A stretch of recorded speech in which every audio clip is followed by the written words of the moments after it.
हरे कृष्णा, राधे राधे। अपनी पिछली वीडियो में आपको भैया पांचे की पूजा विधि बताई थी। आज इस वीडियो में मैं आपको भैया पांचे की कथा बता रही हूँ और साथ ही गणेश जी महाराज की कथा। बहुत ही पावन और फलकारी व्रत है। हर स्त्री को अपना पियर और ससुराल दोनों ही प्यारे होते हैं, तो अपने भाइयों की उन्नति के लिए, उनकी लंबी उम्र के लिए ये व्रत जरूर करें।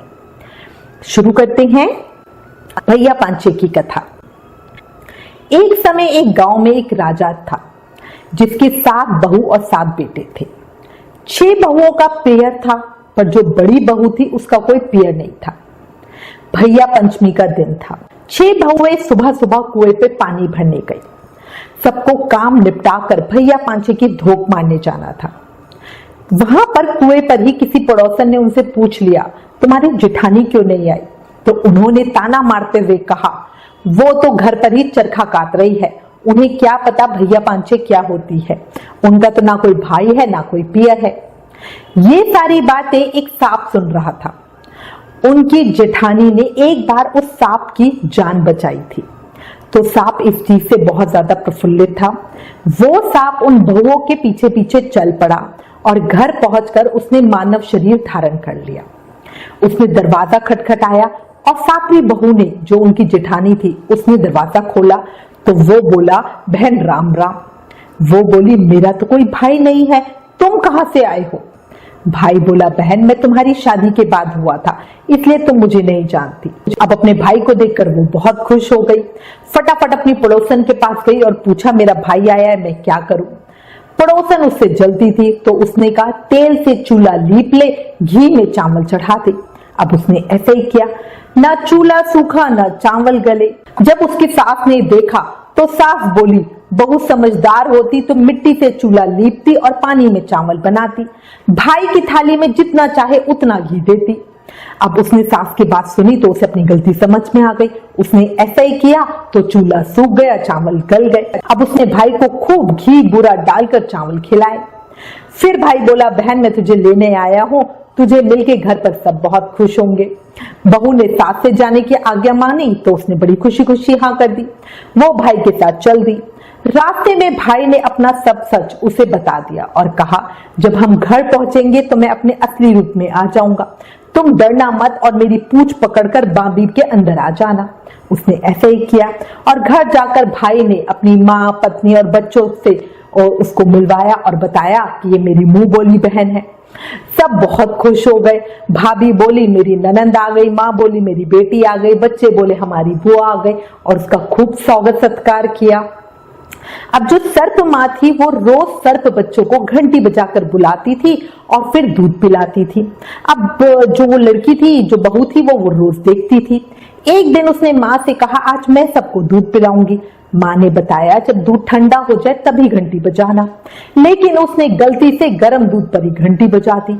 सबने आकर दूध पिया तो किसी का मुंह जल गया, किसी का फन जल गया। वो सब बहुत गुस्सा हो गए, बोले, इसने हमें जलाया है, हम इसे खाएंगे। अब जो बड़ी बहू थी उसने सबसे माफी मांगी और जो सर्प माँ थी उसने सबको समझाया कि इसे छोड़ दो, इसको पता नहीं था। अब सब मान गए। उसकी सर्प भाभी को लड़का हुआ तो भाभी ने उसे एक 9 का हार दिया और कहा, आप इसे पहनोगी तो ये खूब सुंदर हार चमकेगा, पर अगर कोई और इस हार को पहनेगा तो वो सांप का हो जाएगा। अब राजा का लड़का उसे लेने को आया तो वो बहुत डर गई। वो क्या करे? वो बहुत शिव भक्त थी और हर सावन भगवान शिव के व्रत रखती थी।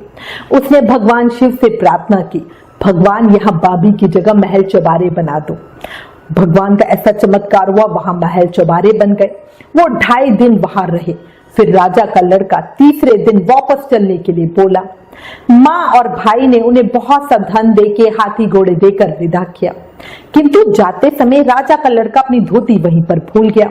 रास्ते में उसे याद आया तो बोला, मैं अपनी धोती वहीं भूल आया हूँ, मैं उसे वापस लेकर आता हूँ।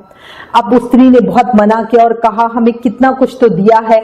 माँ ने, अब पुरानी धोती लेने जाओगे तो मेरी भाभियां क्या सोचेंगी? पर वो राजा का लड़का बोला, नहीं, ऐसा नहीं होता है कि नया मिल जाए तो पुराना छोड़ दे, मुझे अपनी पुरानी धोती वापस चाहिए। अब वो वापस वहां पे उसी जगह पर आए तो देखा वहां कोई महल नहीं था, बाबी थी और धोती एक कीकर के पेड़ पे लटकी हुई थी। वो अपनी पत्नी के ऊपर तलवार तान के खड़ा हो गया और बोला, तूने मेरे साथ धोखा किया है, तू कोई जादू टोना जानती है। तब तब उसने अपनी सारी कहानी कह सुनाई और बताया, कुएं पे पड़ोसन देवरानी जिठानी मुझे ताने मार रही थी और कह रही थी कि मैं भैया पांचे क्या जानूं, क्योंकि मेरे तो पियर ही नहीं है। ये सब सर्प देवता सुन रहे थे और वही मेरे धर्म भाई बने। आपके आने का सुनकर मैंने तो भगवान से सिर्फ 2.5 दिन का पियर मांगा था। तो भगवान की ऐसी कृपा हुई कि ये जगह पे महल बन गया। पति को बात सही लगी और वो घर के लिए चल पड़े। घर आने पर उसकी सभी देवरानियां उसका सामान और हार देखकर हैरान रह गई। इतना धन, उसका पियर तो बहुत अच्छा है। सब अपने पति से जिद करने लगी कि उन्हें भी वैसा ही हार चाहिए, लेकिन वैसा हार तो कहीं नहीं था। सब भाइयों ने अपने बड़े भाई से विनती की, एक एक दिन के लिए वो हार हमारी पत्नियों को पहनने के लिए दे दो। तब जेठानी बोली, कुछ भी मांग लो पर ये हार पहनने के लिए मत मांगो। ये मेरे 2.5 दिन के मांगे पियर का हार है। अगर इसे मैं पहनूंगी तो ये सोने का रहेगा और अगर कोई और पहनेगा तो सांप हो जाएगा। किसी को भी यकीन नहीं हुआ। सबको लगा जेठानी देना नहीं चाहती, इसीलिए इस तरह की बातें बना रही है। वो सब जिद करने लगी। तब जेठानी ने अपना वो हार दे दिया। जैसे ही देवरानी ने उसे पहना वो सर्प का हो गया।